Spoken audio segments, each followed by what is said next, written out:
Hi, everyone. So we're going to start the talk in a second. So we're happy to introduce you all to the director of the film, Edward Buckles Jr., who will be in conversation with our very own Jeary Payne, associate educator for teen programs here at the museum.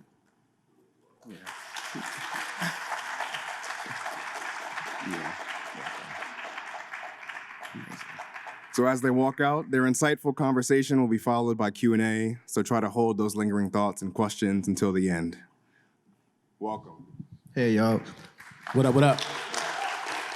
We all thought it'll be dope for the aesthetic to bring champagne out. So we are busting champagne out. So it is the cheers, Met y'all. Steel, Thank y'all for coming out. to do it our way. Absolutely. I like those kicks, dog. Man, listen, something like had to, I knew you was gonna be, had to represent, man, Believe that. for the culture. Before we get started, first and foremost, I want to say thank you again for being here, for sharing your time and your energy with us. It's a pleasure and honor to be able to hold space with you and be in conversation with you, and to be able to give you your flowers like in real time. Thank you. And then two, I know that your folks are here. Where they at in the building? Second row. Right here. Everywhere. Okay. They all here. And so I wanted to make sure that we acknowledge and honor them, and we give our love to them as well for being here. So just wanted to make sure we did that also. Thank you for that. Absolutely. So boom, I got a few questions, but I'm also open to just letting the conversation flow as it goes. Yeah. All right, we can just dive right in. Bet. Okay. So Toni Morrison has this really beautiful and resonant quote about storytelling, right? Where she's like, if there is a book that you want to read, but it hasn't been written yet, then you must write it, right?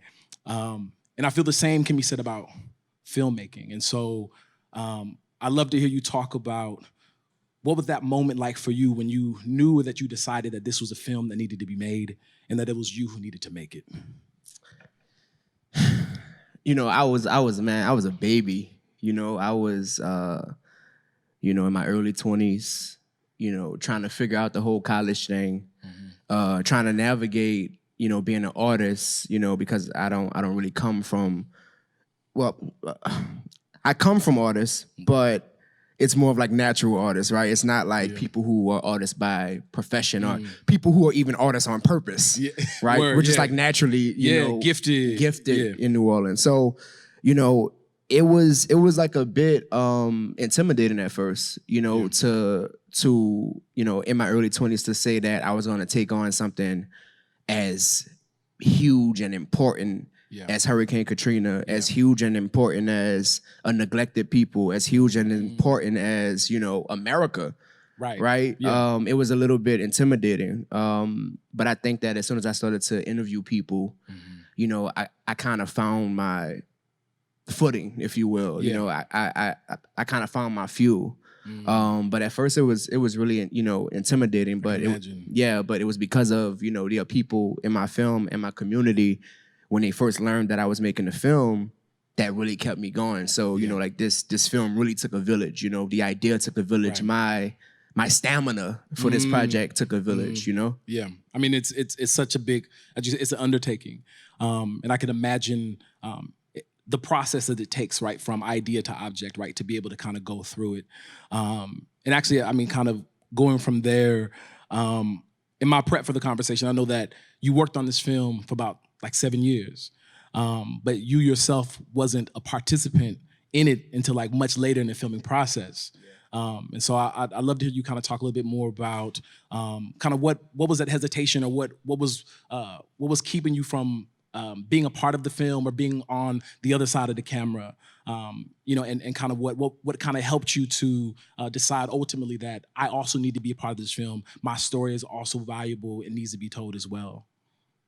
I didn't think my story was, well, first of all, I didn't even really believe that I had a story. I think that because I evacuated from Hurricane Katrina, I thought that I didn't have trauma, or I thought that made my trauma not important to a story like this. There's a phrase in New Orleans, and if it's a few New Orleans people in here, but people say, I was really in that water. Yeah. That's like a through line of the whole conversation about Katrina. I was really in that water. That experience. And like that's real. I get that. So, at the beginning like of this process, those are the people who I wanted to talk to. Those who were really in that water. Yeah. But as I started to document, as I started to listen, as I started to just like speak with people who were my age during the storm and like hear similar stories from people who were in the water and people who had evacuated like me. Yeah. I slowly began to realize my trauma, and obviously my team, first of all, I want to say that when I first publicly pitched this project, it was in 2014 at this film festival pitch competition. And one of the first questions that one of the jury members asked me was, are you going to be in this film? I was like, no. Why would I be in the film? And like she was like, I think that you should really consider being in the film. And I was like, nah, I'm good. And for the first 5 years, I wasn't in this project. Wow. For the first 5 years, I wasn't thinking that I was going to insert myself. And then once my team came on board, once my producer, Audrey Rosenberg and Chike and Cootie and, everybody was just like, yo, you got to be in the project. It's like you have to be in the project. And what happened was when we were gathering materials to go out and pitch this film, we needed, obviously like a voice for the film. We needed a narrator in the sample reel. So I was in New Orleans and, it was the pandemic. I was like, okay, I'll try it. Yeah. So I tried to narrate it and I remember I sent it to Audrey and I sent it to Chike and it was like, damn. This is it. They was like, this is it. Yeah. And when I heard myself in it, that's when I kind of became less resistant and I just, became more vulnerable and I just trusted my team because like that's really what's keeping me away from it, just like being like having the same trust that the people in the film gave me. I was just like, okay, well, I have to give my trust to to somebody to put myself in this film and be vulnerable enough. And I found the right team and they just made me feel comfortable and they were with me on this ride. So I mean, like you said something about vulnerability and just there was a clip in the film, where a participant is like, if you're not willing to be vulnerable, then like how can you begin like the healing process, right? And so looking at a lot of the conversations that you were having with people, and there's a really poignant and really simple and powerful question where you're like, yo, has anyone ever talked to you about this? Or like, has anyone ever asked you this, right? And how this is a film that is shared through the memories of children who experience a very particular set of traumas, right? And so I'd really love, I think, to hear you talk about, one, how has this film, I think, helped in your own healing process, right? And I can imagine, right, there's clips in the film where you're going through hours and hours of archival footage, right? And I can only imagine, I think, having to sit and process that in real time while also talking with other folks as well. And so, like how has the film and talking with folks and hearing their experiences been a part of your own healing process and practice? And then what do you hope the lasting impact for this work can be? Absolutely. First of all, the archival footage played a huge role in even me recognizing, that I had a story and me recognizing that I had trauma. I remember one day I was just going through the footage because it was the weekend and my editor and we were working and she was like, hey, I need you to go through the footage and I need you to, identify what's priority, what's not. Yeah. So I was going through this family archival and, this is still at the time where I'm on the fence about if I even have a story or not. My story was definitely being inserted, but it took me a while passively to actually believe that my story belonged, right?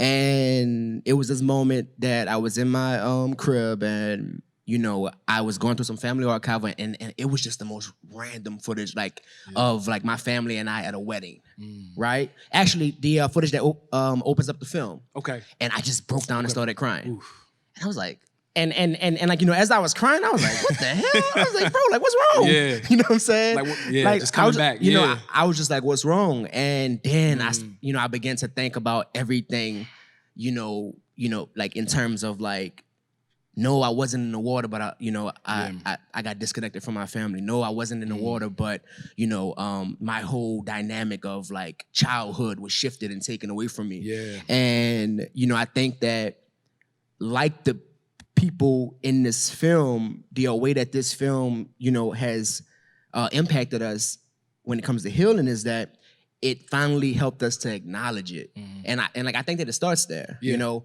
I'll take it a step further and say that by making this film and by speaking to you know, so many people, I was able to put a name to what we were going through, because like that's identify, because like that's really important, right? You know, to be able to identify things like complex trauma, identify and like name things like secondary trauma or like, you know, fight or flight, PT, like, you know, so like once I learned all of those things, I was able to begin my journey to healing, you know. And what was really cool about this film, and it's just like a dream come true, is that when the film came out, I saw the language in New Orleans change about healing. I saw the language in New Orleans began about trauma and healing when it came to Hurricane Katrina. Like even like on the news right now, when something happens, you know, they won't say that they were inspired by the film, but I've been hearing like the conversation is different now. It's in the DNA. You know, so, you know, me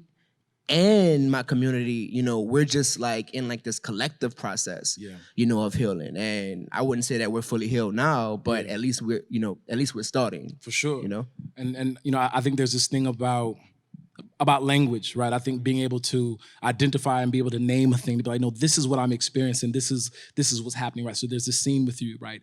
Where you're like, no, that's me. Like that's exactly how I feel. And I think that is a starting point to be able to work through our traumas, right?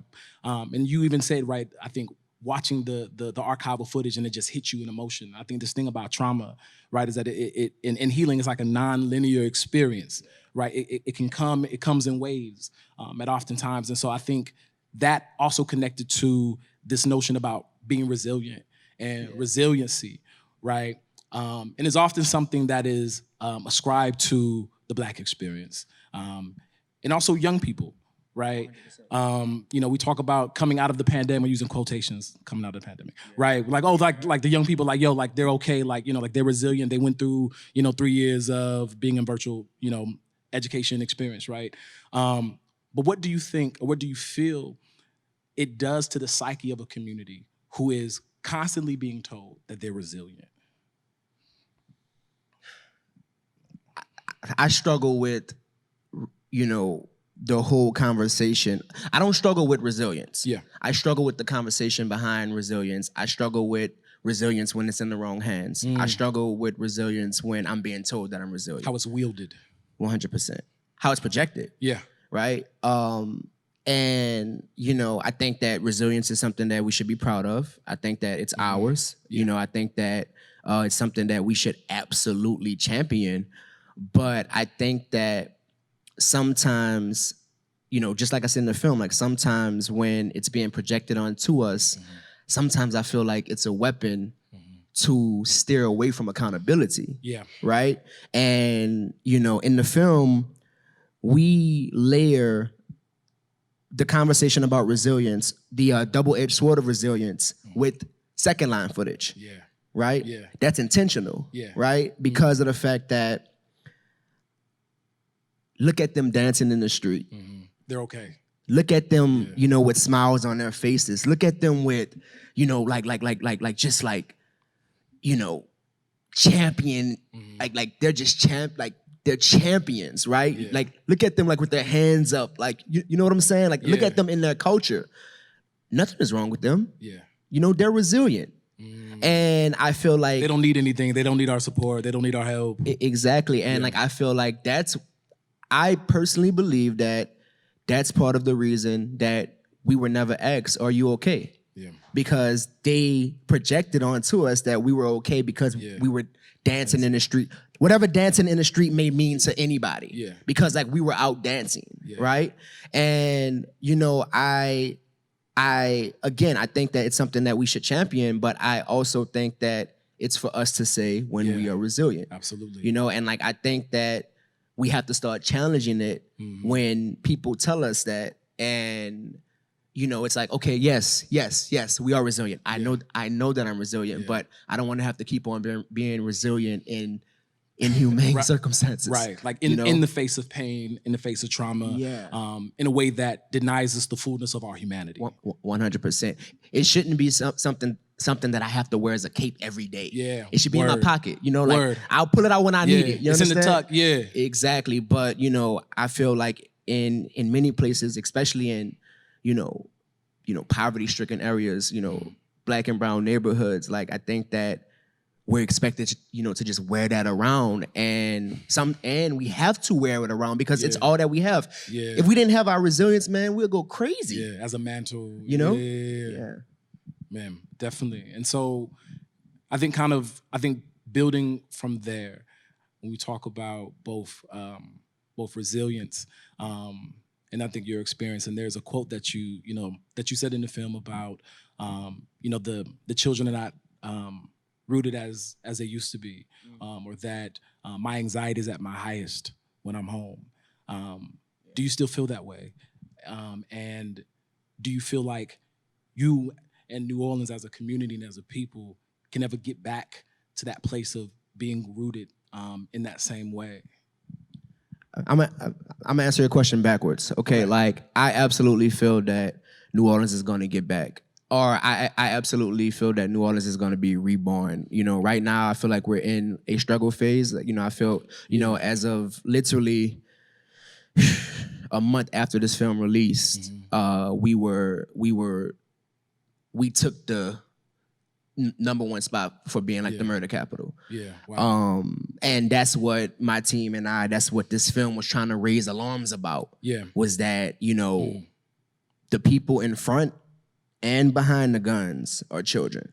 And we have to get in front of that. Yeah. So that's what this film is about. And, you know, I just have to say that with making this film, with how this film has been received, going back to, you know, how the conversation and like the language was changed, call me crazy, but I'm hopeful. Yeah. You know, I'm hopeful that New Orleans is not just done with. You know, I'm hopeful that, you know, New Orleans is going to shake back. I'm hopeful that like New Orleans is going to be exactly what it has the potential to be. Yeah. Right? Now, with that being said, yes, you know, the anxiety still exists. Yes, like, you know, the people in this film even, you know, also deal with that same anxiety because of what's happening. Like it's human nature. You know, if there's danger, you're going to react to it, and you know, it may be anxiety. So yes, like, you know, it's still there, but that's not gonna keep me away from my city. That's not gonna keep me from wanting to continue to help my city and like, you know, be a voice for my city and, you know, work to change it. Cause like I believe that it can be changed. Like, man, like New Orleans is like one of like the most beautiful and like most like, you know,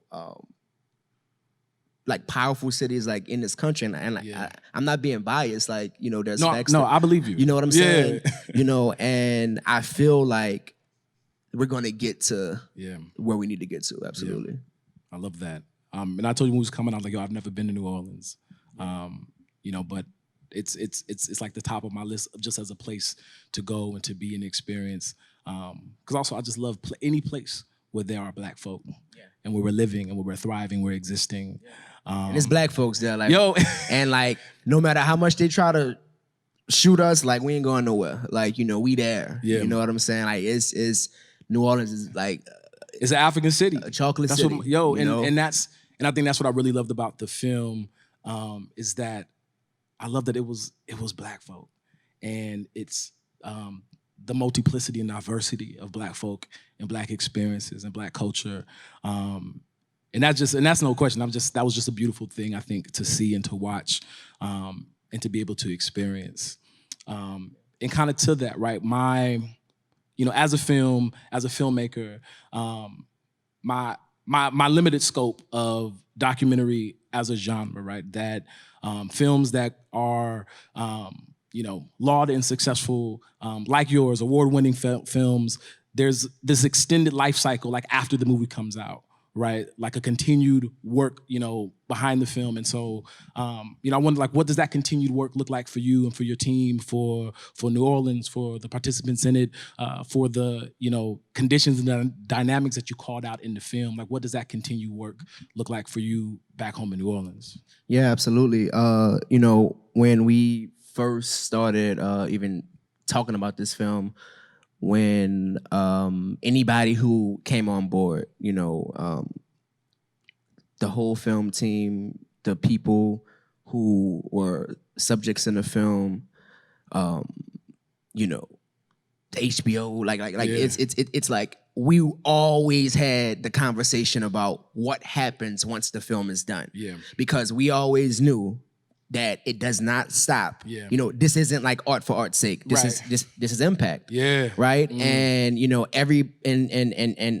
I was fortunate enough to where I believe that God put me like with the right team and like with the right crew where everybody believed that. Yeah. I don't think that it's a coincidence that right now that, this film came out in August. Yeah. And it still has the legs that it does, and like I think that because this is a conversation that's not just like about New Orleans, but like it's about America, So what it looks like is what's happening right now, this is impact, like still raising like awareness. In New Orleans, we're still boots on ground, we still have a team on ground where like we're still, reaching out to the kids in New Orleans and like, still trying to make sure that they could live better. Yeah. That's what it looks like, like everything that like you saw me doing in the film, is, It doesn't stop. Yeah. It does not stop, and now I'm just grateful that this film was able to like, put us on like a larger platform so that the conversations are not just whispers now. Yeah. You can't deny it. Yeah. You can't deny what we're going through. Yeah. You can't deny what's happening. And we like apply pressure, and I think that that's what's happening right now. It's been beautiful to see once this film came out, everybody else had their different versions of impact, their different versions of like adding to the conversation. Yeah. It's been beautiful to see. Yeah. Because like I always say that this film is just a very small part of the impact that really needs to take place. Yeah. So it's a seed. Yeah, exactly. It's a seed to start the conversation, and everybody may not make a film. Some people may draw a picture. Some people may change policies. Some people may, just ask their 10-year-old son or daughter how they're doing, how they feeling, after the pandemic. Yeah. That's what the impact looks like, because it's not just about Katrina. It's about, it's about making sure that we don't have to come 10 years from now and make another film about called COVID babies. You know what I'm saying? Yo. It's Wow. that's what it's really about. I've been getting so many messages like on Instagram and like people that I meet who say, yo, like after I watch your film, I went home and had a conversation with my child. And that's what it's really about. I saw my mom's long messages on Facebook about how like this film woke up stuff in her, so that's really like the impact. Yeah. Yo, that COVID baby, that hit me. That hits. If anybody make a film called COVID Babies in 10 years, just remember I said it right here. It was like, first. Yo, let me get my producer credit. Like, how much time we got left? Okay. we're okay. Okay. Well, I'm gonna go off book a little bit. Yo, can we talk about music? 100%. Yo, who's on the aux? Like who, because like that the opening scene, right? You have the small children. You have like the rescue helicopter. Everything zooms out, right? The beat drops. Pastor, we was talking about it backstage. Pastor Barrett, Youth for Christ Church song starts hitting. Nobody knows, right? In that moment for me, like I swelled emotionally. You feel it in the music throughout the entire film, the score, the soundtrack. Was perfectly placed. And so as a fan of music,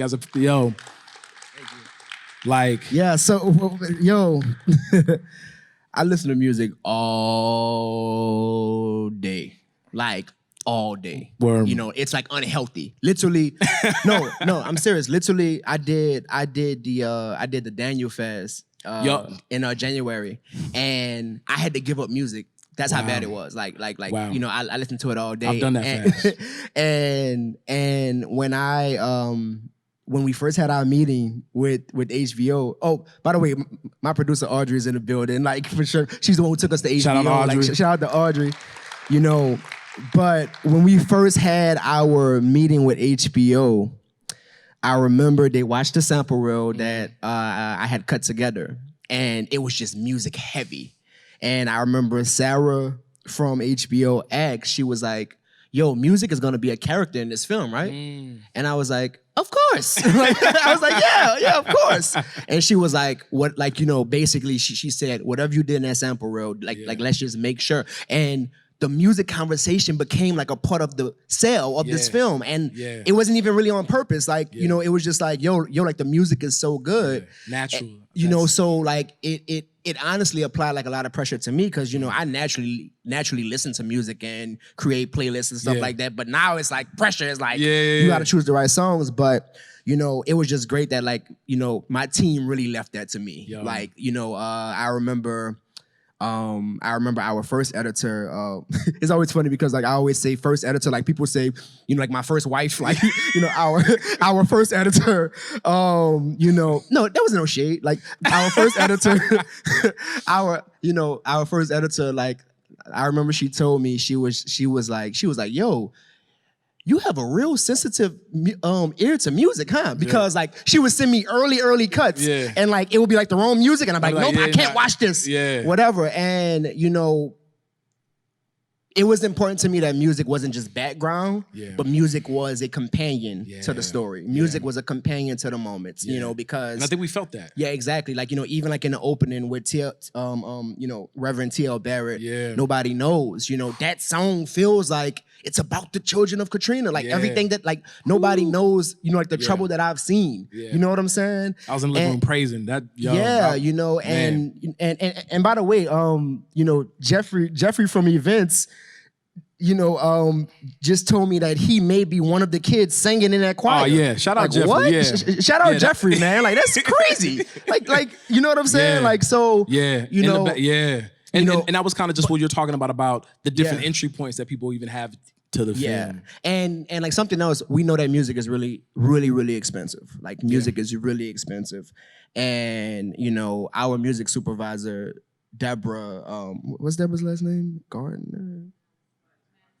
Yeah, Deborah MG, Madness Gardner, like, you know, she came up like just like with this brilliant plan. Like she was like, yo, first of all, this story is too important. And like, like I remember like she told us, you're gonna get any music you want. Don't worry about it. Word. You go get any music you want. Don't worry about it. And every song that I wanted, every song that I wanted in this film, we got. The Nobody Knows, the Manny Fresh, Third World Soldier, the Frank Ocean, Higgs, like, you know, and I just believe that it was just like one of those projects, you know, and we got every song that we wanted, and then our you know, our brilliant composer, Osei S, make some noise for Osei, like, oh my God, you know, one of my good friends, Chloe, you know, I hit her and I asked her, I was like, hey, do you know any dope composers? And like, she said his name really quick. It was like a very quick text message. And, you know, I reached out to Osei and we wound up, you know, building. And like, it was a slow build at first. And, you know, he kept saying, yo, you know, I'm just trying to find like, you know, the emotional attachment. I'm trying to find, you know, what you see and like what you feel. And he literally got there. And like, I just remember one day, like, you know, he sent me like all of the themes and like we were all just crying, like, this is it, this is it, this is it, you know? So, Yeah, music is very important. Yo. Like music is. By the way, the Katrina Babies soundtrack is on Apple Music. Yo, I was so about to you can ask. check I was it like, out. is there a playlist? Is there something we can tap into? Yeah, like if you go on Apple Music, you can Okay. type in Katrina Babies, Word. Spotify, SoundCloud. It's not on Dat Piff, but you can get Yo. on everything else. Taking it back. Damn. Dat Piff. Yo, yeah, you kind of aging yourself there. So kind of, again, still, I think with the creative direction, this beautiful, beautiful film. And now I'm just asking questions for me. So, I'm studying documentary film this semester in school. And so the segments in the film where there's animation and collaging as a segue or as a component to like tell the story, what was that decision to include those components? So Cootie and Chike, what Cootie at? Cootie still here? There we go. Cootie, what's up? Man, y'all make sure that's my dog Cootie in the building. So, Cootie and Chike, just like legends, just like the legendary, Do your Googles. People always, and like people always assume that I got all my inspiration from like Spike Lee and Tyler Perry and stuff like that, right? And it's like, nah, actually I got it from Cootie and Chike, and I always say that because I started watching their projects early on, like when I was in high school, and like that's really what made me even pick up a DSLR camera. Wow. And in their works they had animation. I think the first film that I saw that y'all had an animation in was Benji, right? And, once Chike and I met and Chike, came on board to just being like, somebody in my corner for this project, he always was like, bro, animation would be crazy in Katrina Babies. And like, we always talked about it. Yeah. And then finally, once we actually got a budget and like, once we actually, really started wrapping our minds around, like the different formats and mediums we were using this film, we just knew that animation would make so much sense for many different reasons. One, a lot of the footage doesn't exist anymore, right? Yeah. Two, animation helps people be more receptive when it comes to like, just empathy with these stories. I think that, especially like the animation that like we use, it kind of just it's I don't want to say that like it's light, but it just makes you empathize a little bit more. And then too, we're all like pretty much like we're all collectors, right? And like we're all, big fans of fine art. And oh look, we in the Met too. That's fine. So that's crazy. That's like, because I swear like I wasn't trying to do a segue to the Met. But to that, right? Like being here, the collage reminds me of Deborah Roberts' work. Boom. So now we in it. Deborah Roberts, I just inquired about buying like one of her pieces, and then it hit me back. I was like, hey, don't worry about it, or whatever.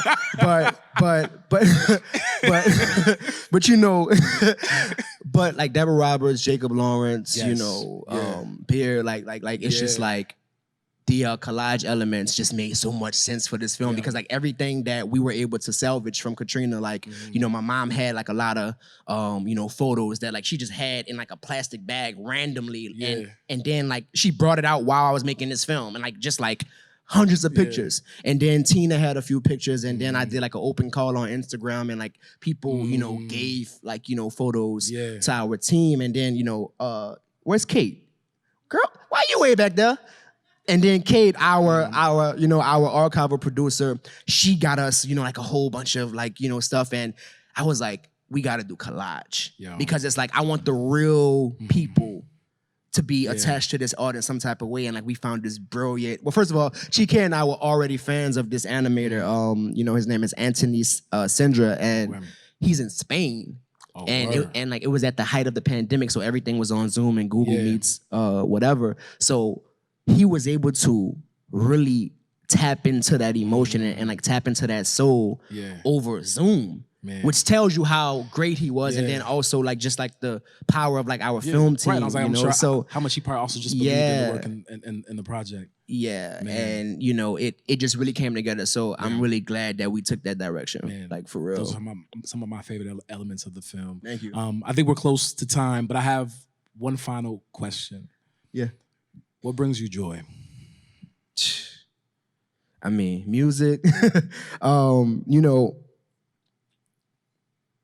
Man, just like freedom, like just being free. I think that with this film specifically, I've been able to like unlock a certain level of freedom. Because like for the past 7 years, I've been like, caged up You've been to this, and like to that story, and to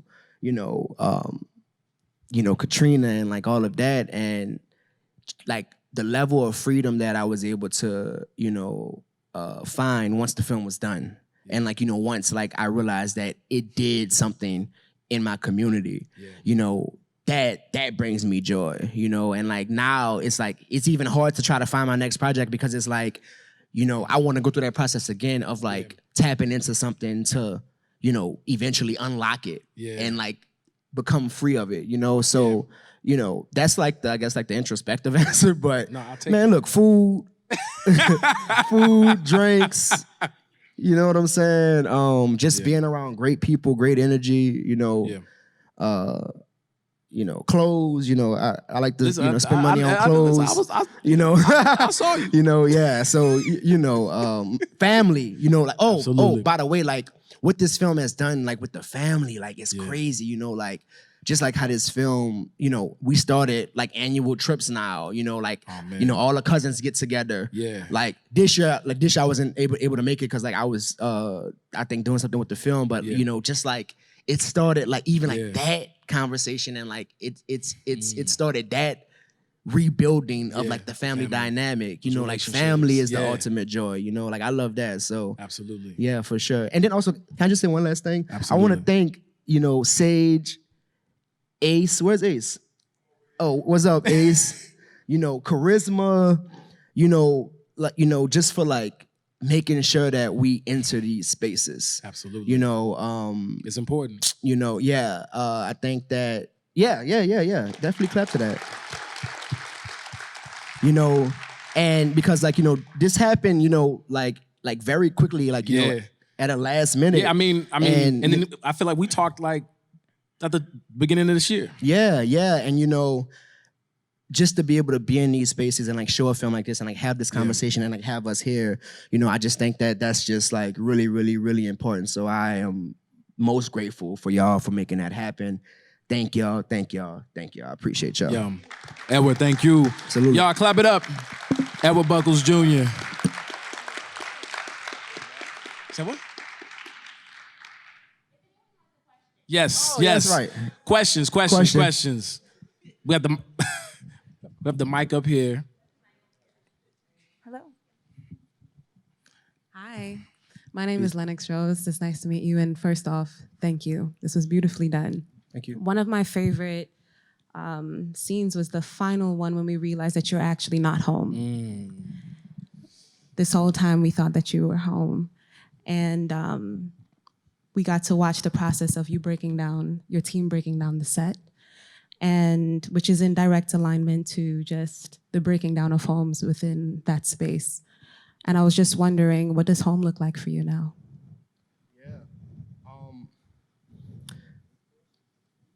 Thank you. Yeah, that's a good question. I'm not as smooth with that one, huh? I'm happy you asked that. That was such a that was probably like one of the hardest things to crack outside of me getting out of my own way with this film, to really make that work. And once we stopped thinking about it so hard, that's when it really worked. We knew that it was really important because at first we weren't even thinking about revealing to the audience that this was a set. It was just going to be a set. And I remember Chike and Cootie and Kelly, came in to the set, you know, just to visit.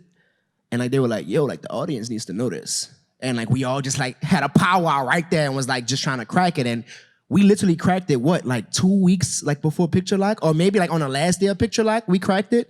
So it was like one of the hardest things to crack, you know, because of the fact that what home looks like is just so difficult right now. You know, yes, like, you know, I have my parents, you know, home, and, you know, I have, you know, my family, like my immediate family dynamic, but what home looks like, you know, just like when it comes to New Orleans, or like just all of the homes that were washed away in my family, that's what that represented. You know, Right. that represented, you know, Tina's home that was washed away. That represented my grandmother's home that was washed away and then rebuilt. But, you know, all the photos that we lost, you know, like everything that we lost, like, you know, that's what that represented. So it's like, of course, you know, of course we're going to bounce back. Of course we're like resilient. But New Orleans ain't rebuilt. I don't care how many $1 million homes you built. It was crazy. I was telling my people that in the moment when the film was talking about gentrification, I got a alert from my email of a house in New Orleans that was going for $935,000. You know what I'm saying? Yeah. That's what a home looks like now. Cause like, and like I'm pretty sure that like that home probably was like just like, you know, a black home before, mad cheap, mad affordable. But like that's what like home, that's what half a home looks like now. Cause like the people I know from New Orleans can't afford that. You know? So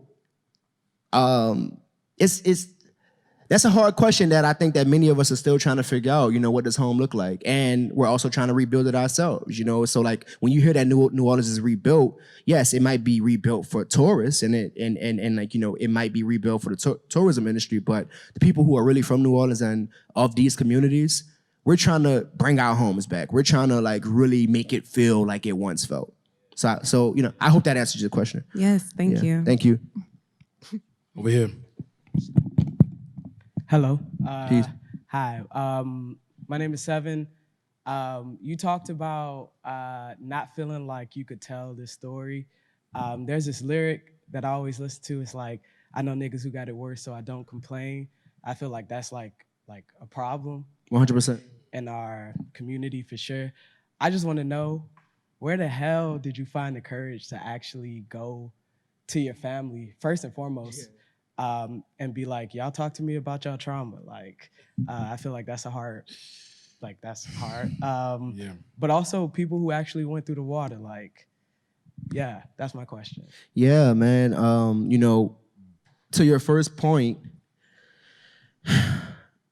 that was one of the main reasons that I didn't want to insert my story, because of like the trauma comparing, right? You know, in our communities, we compare our trauma so often, like, oh, you know, and I'm not trying to be funny because like this is a real thing. Oh, like you got shot with a 9. I got shot with an AK-47. That don't count, bro. That little bitty ass gun. Yeah. I'm sorry, it's funny. Hey, bro, I'm lying. Yeah, No, no, but that's like real. we compare Yeah. trauma, like you know, like I remember, man. You know, like I remember, like I used to get teased for having a father in the house. Like it's just crazy. Like you know how we, you know, like just like compare traumas and like. So when it came to the storm, it was like, you know, yes, like you know, I had to evacuate and like I lost my family and like I had to stay in a shelter. Yeah. But that trauma to me wasn't comparable to people that was in the water. And you know, as I said earlier, it was when I actually recognized that, yo, trauma is trauma. You know, trauma is trauma. Like your trauma is your trauma, period. And like if you're always comparing it to other people's trauma, you know, it's never gonna be good enough, right? It's never gonna be strong enough. So it was once I realized that trauma was trauma, and like again, it was with the help of the team that God aligned me with. That like really helped me to really realize that. You know, like it was when like I was telling stories to Audrey. It was when I was telling stories to Chike and you know, like Cody and like my whole team. When like they was like, Buck, that's not normal.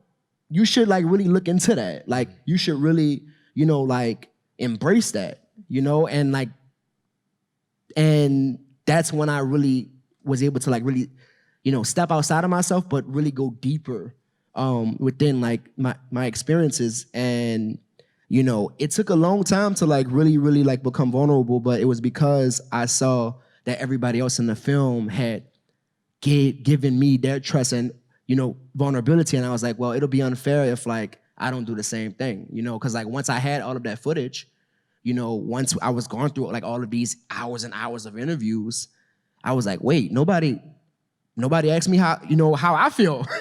Like after all these years, I was like, I didn't ask everybody and their mama, literally, how they felt, but nobody asked me, So it was just me, being able to realize, and it was the help of my team, telling me like, yo, your story needs to be the thread that brings everything together, that like really helped me. And like I'm so glad that I did it. Like I'm so glad. Like I was so resistant at first, and like like up and like, man, I remember I almost drove Audrey crazy.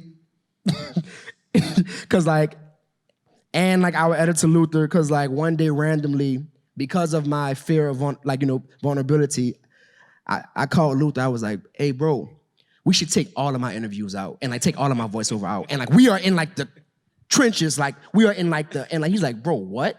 And then he called Audrey, and Audrey called me. Like I was like, nah, bro, like, I feel like I'm in the film too much. So I struggled with it until like the very end, but like just seeing like how it worked and like, how it just like was able to open up a gate for so many other people to like be vulnerable and like tell their stories. I'm so glad that I did it. Appreciate you.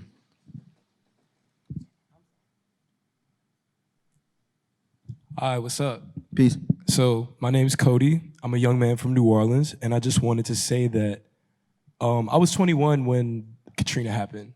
So I was like, I'm 21 now, sorry. So I was 4 when the storm happened. I remember my first time seeing this film, it was really eye-opening to hear the experiences of people who were just a few years younger than me, like people who actually remember life before Hurricane Katrina, because I don't remember the city much before Hurricane Katrina. I came back when I was like maybe 5 or 6, maybe 6 or 7.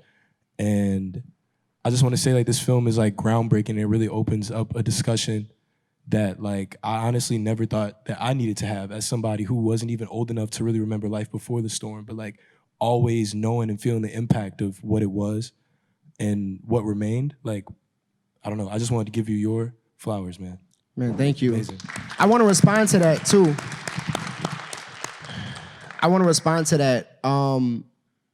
When I became a high school teacher, well, first, when I started making this film, I was telling everybody that this film was going to be done in 9 months.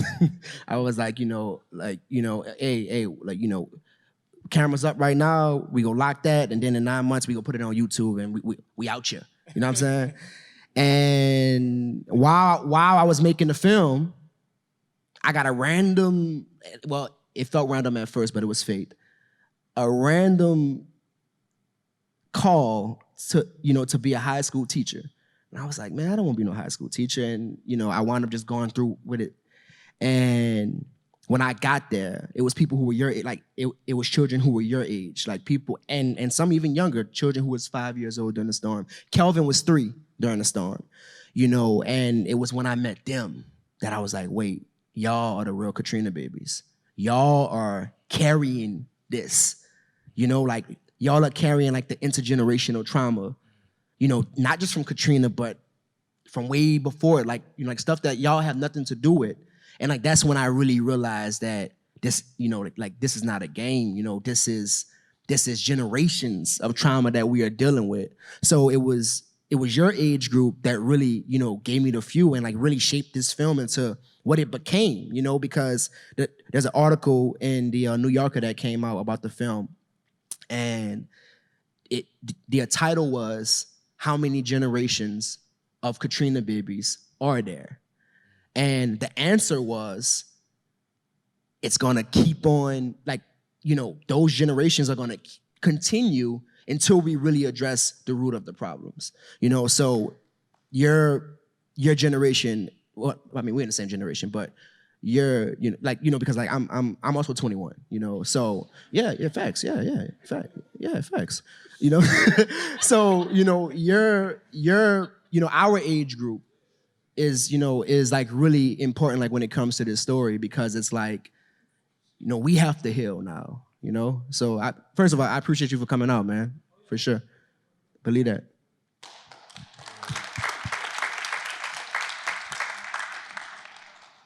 How's it going, man? How you Great doing? film. Thank you for making it. Thank you. I think the thing with trauma is when you're in trauma, you don't realize you're in it as much until you step out and look at it, and you're like, oh shit, I was really knee deep in it, but you just don't realize. So on top of that becomes a lot of toxic behaviors that you don't realize that you're doing because you haven't spoken about it, you built up anger. So you touched on in the film about how you a lot of kids had all this pent up anger and they were fighting each other. And I was wondering, when you went back, did you, and you saw gentrifiers or people living in your neighborhoods that were once yours, was there any anger towards them, or was there any violence towards them, crimes, robberies, anything or is it just contained amongst other Black people because you saw each other the most? Yeah, man. That's what's happening in New Orleans right now. Personally, so when it was a year 4 of making this documentary, I moved back to my cousin's neighborhood in the 8th Ward. And I wanted to move there because I just wanted to be in that space, and when I moved there, I didn't really, I guess, realize how fast gentrification was happening. And when I got there, I quickly realized, because first of all, ain't no way bananas should be $7. Not $7, but you know what I'm saying. Like it was just mad expensive. The grocery stores were mad expensive, right? So I began to question, who is this for? Because it's not for the Black elder that lives next door to me. It's not for the single mother, who lives next door to me. Who is this for? And then in my 4 years of living back there, I realized that my people, just like my cousins, were slowly leaving. And those houses were beginning to sell.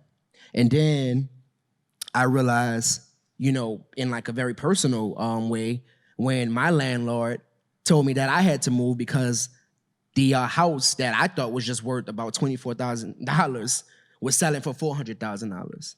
And now when I go back to that neighborhood, some of those houses are literally worth a meal ticket. So what does that do to a community, you ask? I think that it's showing right now with the robberies. I think that it's showing right now with just like the kids in New Orleans who are just hungry. There are kids in New Orleans who just need a chance, who need money, who need somewhere to sleep. With all of the robberies, all of the carjackings, and the murders. I was at city council a few months ago, and somebody from the council said, the transplants of New Orleans have been getting really, really antsy, and they've been at the council a lot lately. And something that he said that really stood out to me, he was like, well, y'all have to realize that, even if you don't mean to be, you're a part of this violence. You're a part of the problem, And it's not telling y'all to leave, but you have to acknowledge that the progress that you want is the same progress that we want. And you're also helping to slow it down. And that's just the facts of it. I think that it was Dr. King who said, if you really want to have a conversation about violence, you have to acknowledge those conditions that bring violence into being. And gentrification is one of them. Was the violence on them, or they were just saying it's violence to the rest of the community? Everybody getting it. Everybody getting it. Unfortunately, it's more of us right now, down there, but there's been, it's weird. When one of them gets hurt or killed, that's when people wake up. That's when the city really takes action. Because I remember this elderly white woman was killed in Mid-City, and the news and the press went crazy, and the city was like, oh, it's getting out of control. While black people were sitting over there like, what you mean? It's been out of control.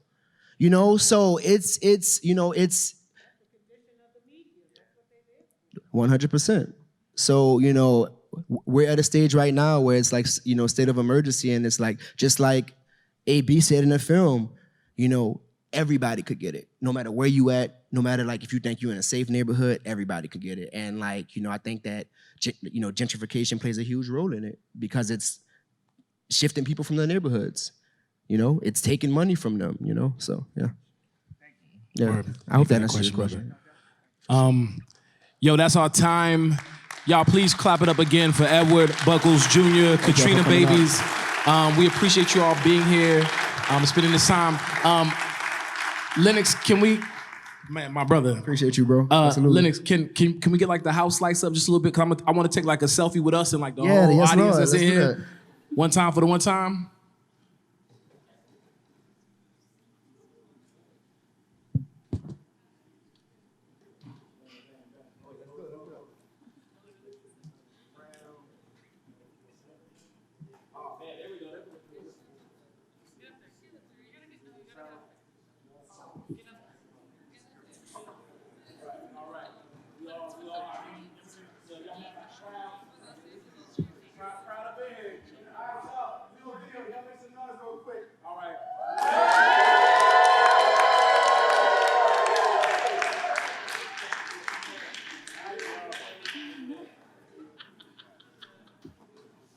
Nice. Yep. Thank you, everyone, for coming. And thank you especially to Edward and Jeary for this wonderful conversation. Like I said in the beginning, this is our last program for Black History Month. But, you know, like we can celebrate Black history, Black present, Black future all year, every year. So thank you, everyone.